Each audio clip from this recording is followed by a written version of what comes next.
Joining us now is Sophie Elsworth, media writer for The Australian. Sophie, you've reported on all of this today. This video in particular, it's not just saying, you could potentially boycott people who are involved with the upper echelons of the Israeli government. They're literally saying, go and boycott anything that has anything to do with Israel. Now, if you did that, you'd basically be living in a tent because so much technology comes out of Israel. But why is this, or it was at least, the top story on their TikTok?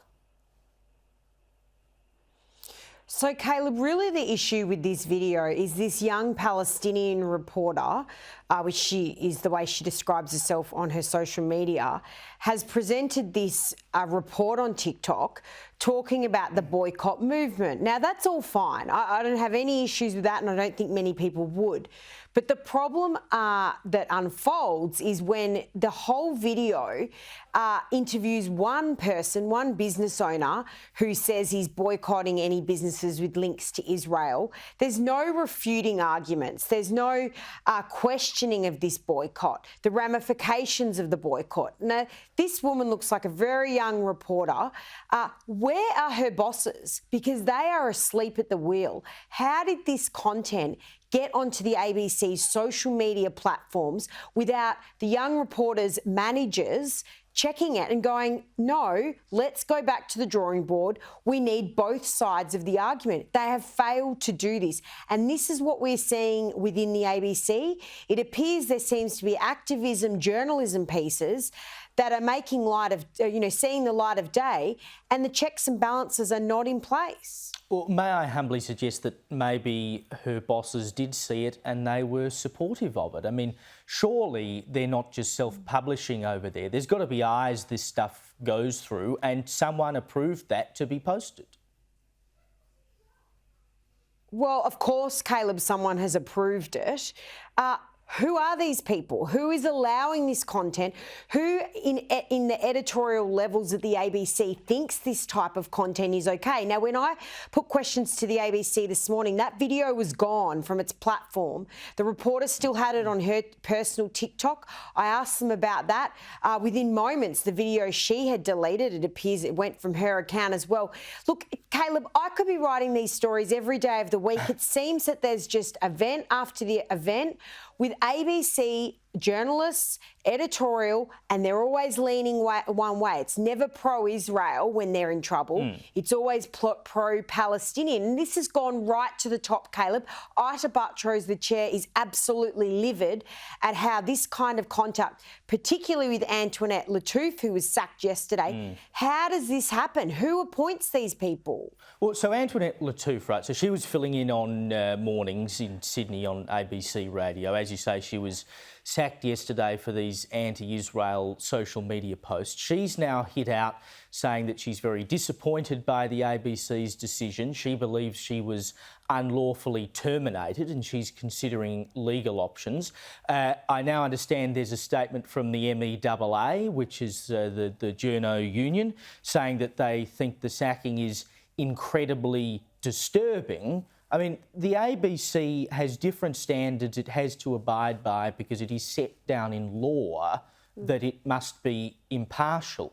Why can't the ABC decide? I mean, surely they made the decision in the first place to hire her, but when they actually go, oh, hang on a minute, we shouldn't have done this, surely they're within their rights to get rid of her, to stay within the bounds of the law.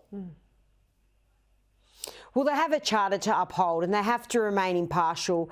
Clearly, they're not doing that. Now, in regards to Antoinette, she's prolific on social media. She has TikTok, Instagram, Twitter. She is everywhere.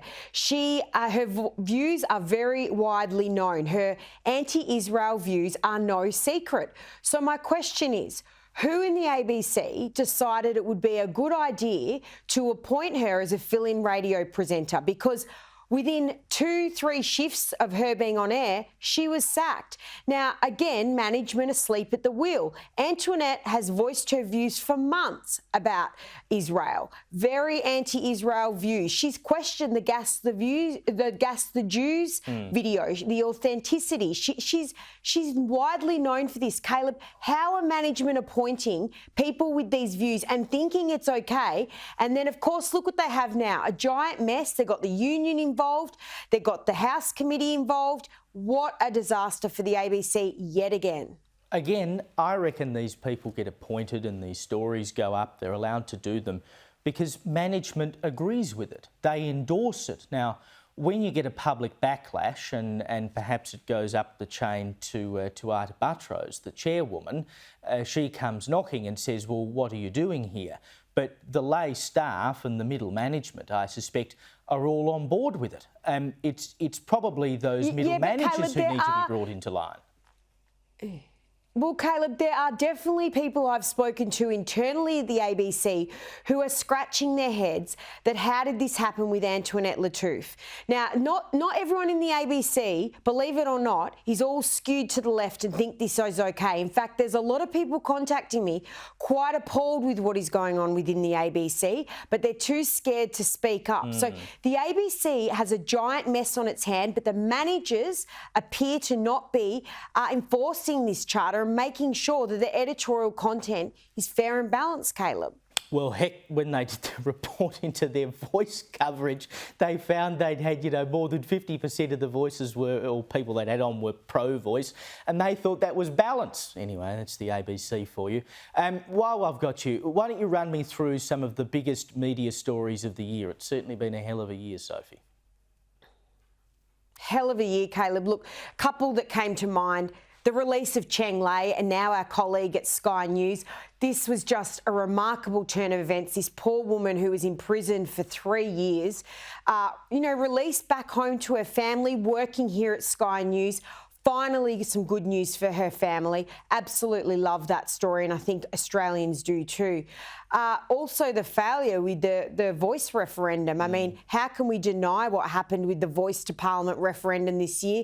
It shows that middle Australia, working class Australia, the quiet Australians really, that their voices were heard because that was knocked over, with a resounding no vote.